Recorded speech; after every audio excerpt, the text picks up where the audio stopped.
Hey everyone, and welcome. If you're going through IVF, I know you have a million things on your mind. So today, we're going to tackle one of the big ones. How do you balance staying active with your treatment? Let's dive in and get some real clarity on this, shall we? Yeah, this is a huge question, right? You want to do absolutely everything you can to help, but the advice out there can feel so confusing. Should you be resting 24/7, or is it okay to get moving? You are definitely not alone in wondering this, and we're about to break it all down. Okay, first things first, let's just get this out in the open. Gentle movement is not just allowed during IVF, it's actually really good for you. It's all about finding that sweet spot, not stopping everything. Think of it as a tool you can use to support your body and mind on this wild ride. And here's where it gets really interesting. Just look at how much movement can help you mentally. We all know IVF can be an emotional roller coaster, to say the least. Well, even gentle exercise releases endorphins, those amazing feel-good chemicals in your brain.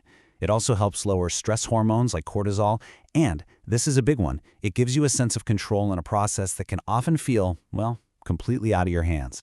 But hey, it's not just about your mood. On a physical level, that gentle activity does wonders for circulation all over your body, including to your uterus and ovaries. This is fantastic for helping those follicles and your eggs grow and for prepping the lining of your uterus. Plus, we know that keeping active to support a healthy BMI is linked to better success rates overall.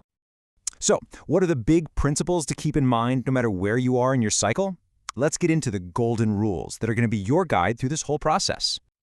Okay, this breaks it down so perfectly. Your green light activities, the stuff that's totally safe, it's all about low-impact movement. So think walking, some gentle yoga, swimming, a little light Pilates. On the red light side, we want to hit pause on anything that puts a lot of strain on your body. That means no high-intensity workouts, no heavy weightlifting, no contact sports, and nothing with a high risk of falling. The takeaway here? Gentle and steady is the name of the game. And this right here? This might be the single most important piece of advice in this entire explainer. Your body is your best guide, period. You're going to feel bloated, you're going to feel tired, you're going to feel sensitive. If any movement, even something safe like walking, causes pain or cramping or just feels off, that is your signal to stop and rest. No questions asked. All right, let's get into the nitty-gritty, starting with the first major phase of your cycle, ovarian stimulation and the egg retrieval. This is when your body is working incredibly hard. So during the stimulation phase, those meds are helping a bunch of follicles grow, which means your ovaries are getting bigger and way more sensitive than usual. Because of that, we have to be extra gentle. The goal is not to stop moving, but to switch to exercises that don't jolt or twist your abdomen. Now, you might have heard the term ovarian torsion, and it can sound pretty scary. So let's just clear this up. It's a very rare but serious situation where an enlarged ovary can twist on itself.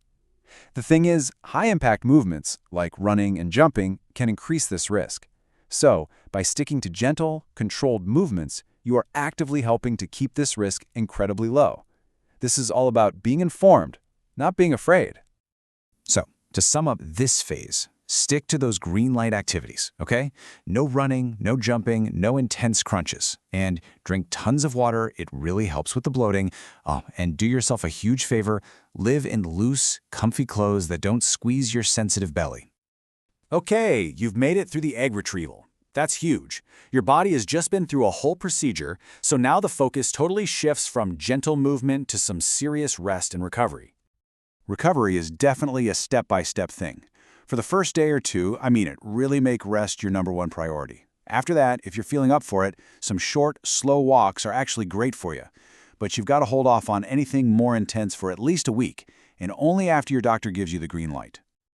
All right, once you've recovered, you head into what can feel like the longest, most nerve-wracking part of this whole journey, the 2-week wait after your embryo transfer. This is a time of such high hopes and, let's be real, high anxiety, so knowing what to do physically can be a huge comfort. This is it. This is the #1 fear during the 2-week wait, isn't it?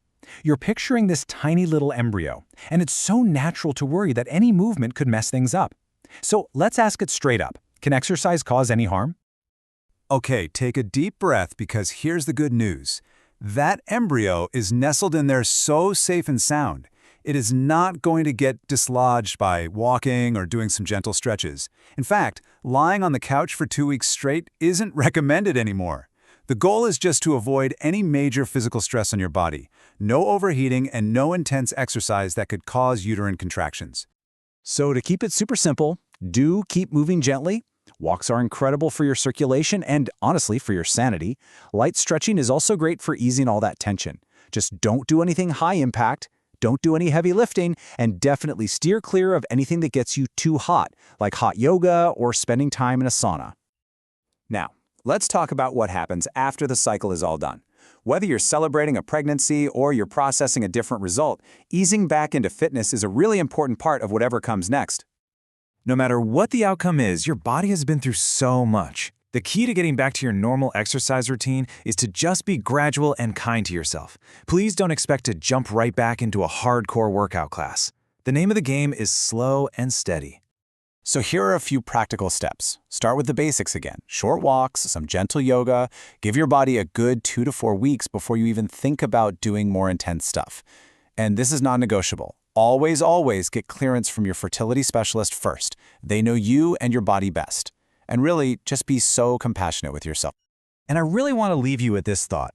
If a cycle didn't go the way you'd hoped, exercise can be such a powerful tool for processing all those emotions. It helps release endorphins, it cuts down on stress, and it can give you back a sense of strength and control over your own body during a really tough time. So, what's the big takeaway from all of this? Well, there is no one-size-fits-all rulebook. This is your body, and this is your journey. You are the expert on you. Finding that perfect personal balance between gentle movement and restorative rest, that's the ultimate goal.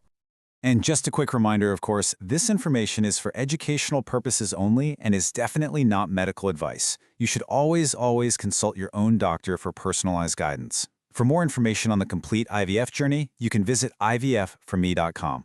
We really hope this has helped give you some peace of mind. Thanks so much for joining us.